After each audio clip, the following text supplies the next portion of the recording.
Add Astra.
I'll take point.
making camp, starting a fire, cooking food, and maintaining equipment.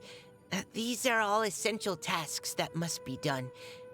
If the others dislike such duties, and if I can, manage them to a satisfactory degree, then the least I can do is to help out. That way, everyone can have a breather and relax a little. To be honest, even I was amazed that I managed to receive a vision. It's really come in handy, but I shouldn't completely rely on its powers. Instead, I prefer to think of it as a sort of safeguard to use in case something happens. As a member of the Knights of Favonius, I should place more importance on team cooperation and come up with ways to overcome difficulties together with my teammates.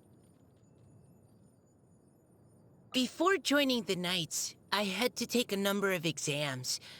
Captain Kaya was the main person in charge of all the testing.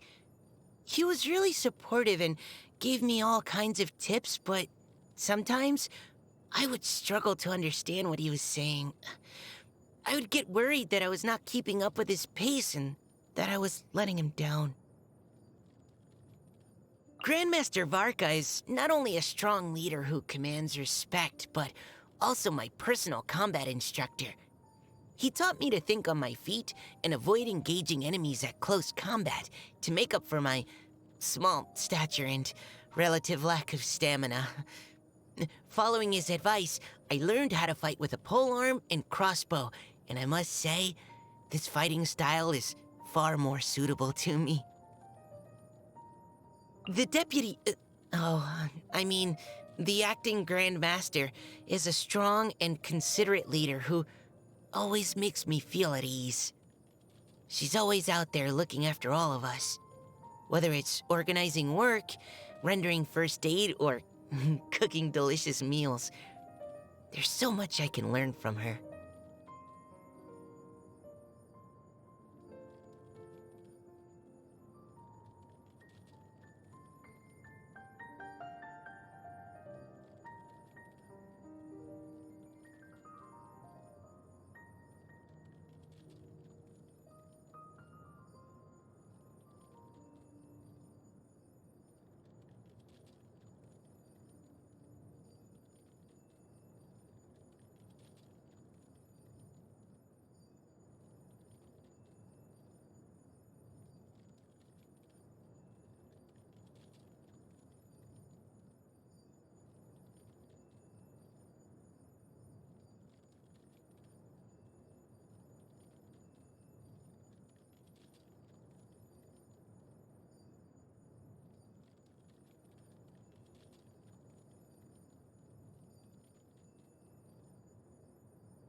Oh, Amber the Outrider?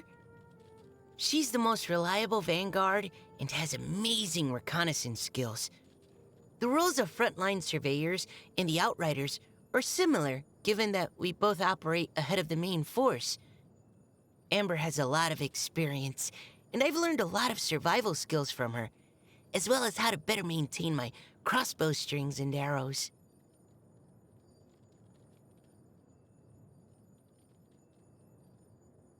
Captain Eula is a strong fighter with a combat style of her own, and she's always looked out for me. When I first joined the company, she assigned me a variety of tasks, way more than what other members had, and that quickly improved my ability to adapt. Once I grew accustomed to the way she expresses herself, I was able to work together with her just fine. Actually, I really admire Captain Eula. She is friendly and free-spirited. Oh, and her mental fortitude is out of this world. Oh, if other people gave me strange looks all the time and talked behind my back like they do about her, I don't think I'd be able to leave my room. Our librarian Lisa had always offered her help when I was first teaching myself how to draw maps. She even found a bunch of useful books for me to study. If only I could be as well-learned as she is. After all, it never hurts to have more knowledge, and you never know when you might need it. Oh, Klee? She's super cheerful, and I've heard that she's as strong as the Grand Master himself. She's invited me to go on adventures with her before, and we always had a great time together. Although, she would experiment with dangerous weapons from time to time, which means I've had to revise my maps on several occasions. But I still feel it's worth it.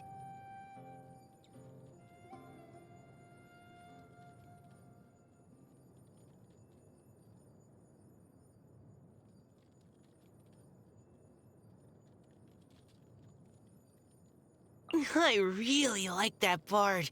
He's a very talented performer. Oh, and his melodies always seem to make me feel at home.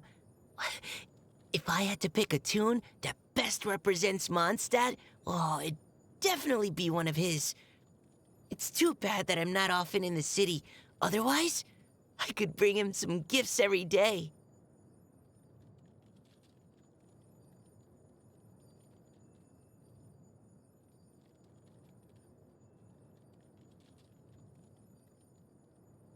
The Chief Alchemist has been very kind to me. He helped me make all the survey equipment I use in the field. I even have some pens he made that will work even when I'm hanging upside down from a tree. But it seems that making artistic sketches is quite different from making maps. I've tried to make some sketches of a target area as, supplemental intel before. And word has it that Captain Albedo went silent for a long time when he saw them.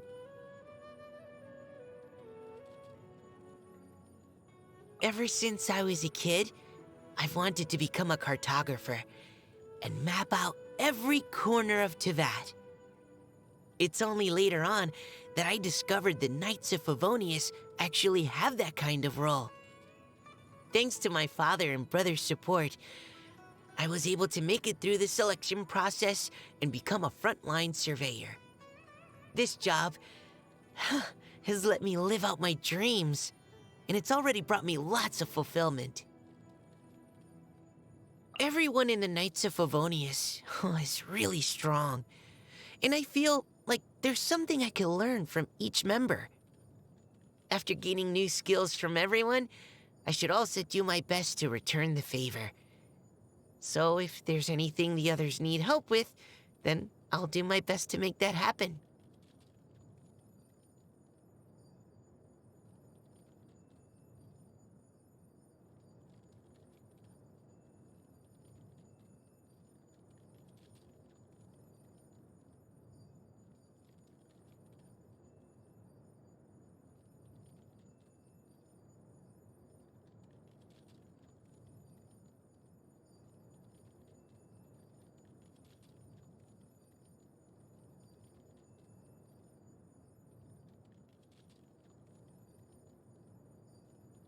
Please allow me to always travel alongside you and survey the land around us.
Feel free to rest.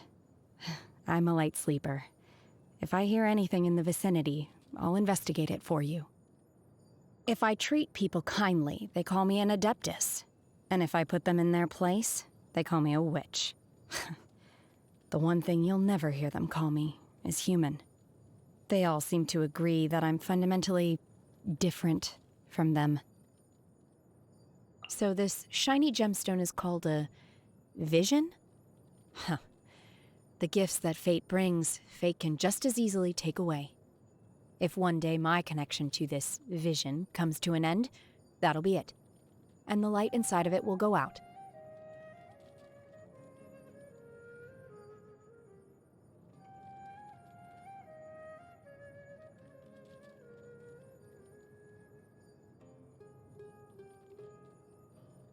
I have no use for the wealth that ordinary people desire. But in the hands of Lady Ningguang, wealth becomes a means of solving complex issues of the kind that no weapons could ever hope to resolve. She understands the unwritten rules of human society. She knows what's in people's hearts. Master once told me that even the Adepti aren't able to achieve this. I hold her and her work in high regard. I find I don't need to worry about etiquette with her, and unlike with some people, I don't need to rely on nonverbal cues to discern the true meaning of what she's saying. That makes me a lot more comfortable. The only problem is, well, there are too many people around her all the time, and I heard there's also many crew members on her ship. I need you to go with me. It's the only way I can cope with so many people. Yunjin performs... it's called Liue Opera, isn't it? I like this particular type of social interaction. You can get to know about the other person's background without having to actually interact with them one-on-one. If she ever includes your story in one of her performances, I'm sure the result will end up being quite incredible. I'm looking forward to it.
I've heard many stories about her from my master.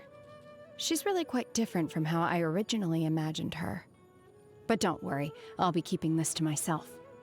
Speaking of Ganyu, her work in Liyue Harbor is unbelievably busy. It seems that there is a price to pay for those who want to integrate into the mortal world.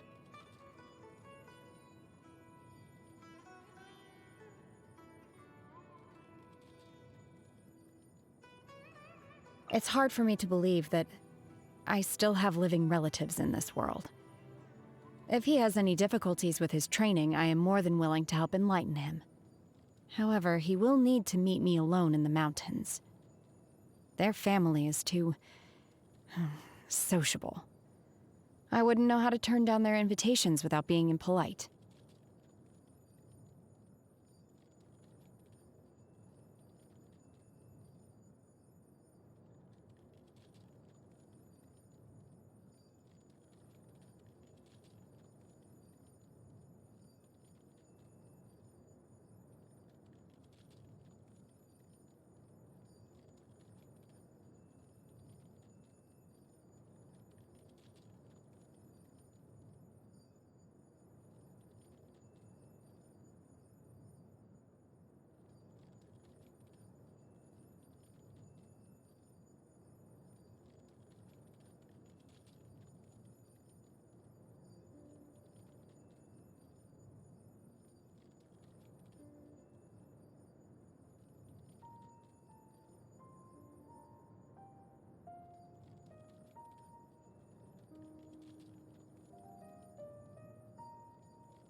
I've seen him lean over to you and whisper things in your ear.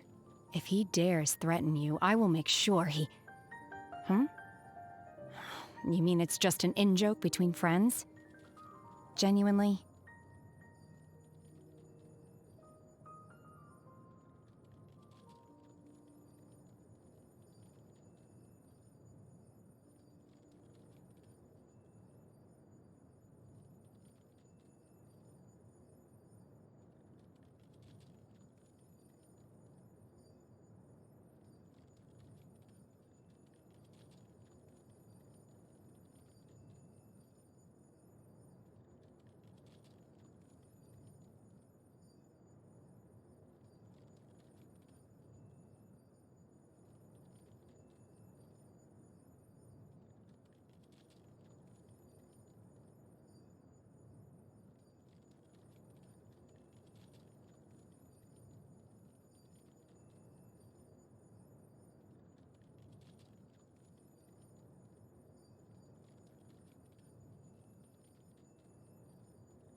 That gentleman claims to be immortal, yet is very familiar with my master, who is an adeptus.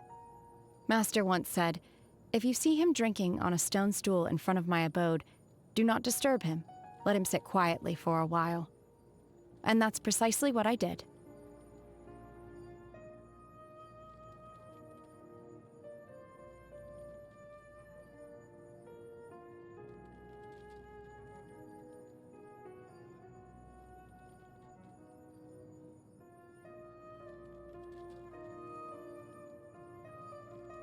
The quality of his medicinal herbs is as good as it gets. He is also easygoing and considerate of others. By comparison, the little snake on his neck has no filter at all. Don't worry, I didn't lift a finger against it. I won't go as far as getting into a quarrel with a snake.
I often see her wandering in the woods singing strange songs. Actually, I must have heard all of her songs several times each by now. I'm used to her singing, but I still find it strange. That being said, I don't hate it either. My first impression of him was that he's not one to smile. After meeting him again more recently, however, he's still as reserved as ever, but he seems a lot more relaxed now. Maybe he met someone special.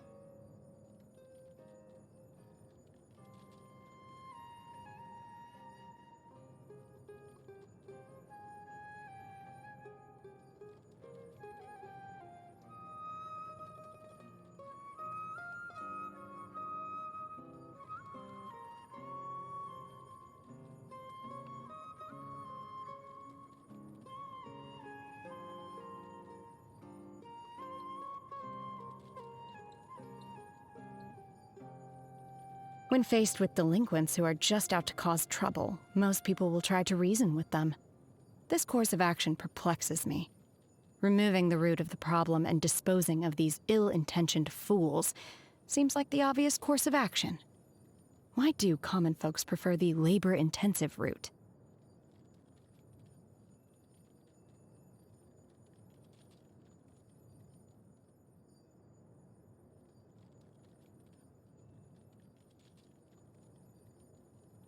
I am the apprentice of multiple Adepti, and have trained alongside them. After a certain point, however, they stopped teaching me new techniques, and started focusing on how to control my intense homicidal urges. Oh, don't be nervous. Yes, craters have been left in the ground, and giant trees have been uprooted. But these things only ever happen in the mountains, far away from civilization. And certainly have never affected innocent lives. Besides, I can control myself now.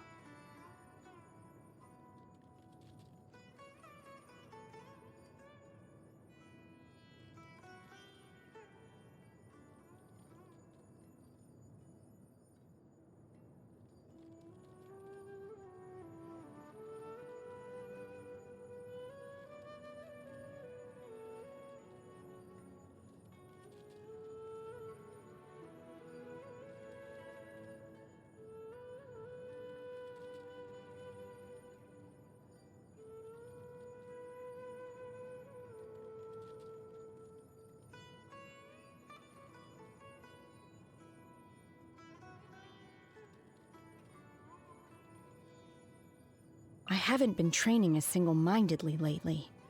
And yet it's as if I'm growing stronger and stronger without making a conscious effort. Oh. I'm left to assume the only way for me to achieve this is by your side.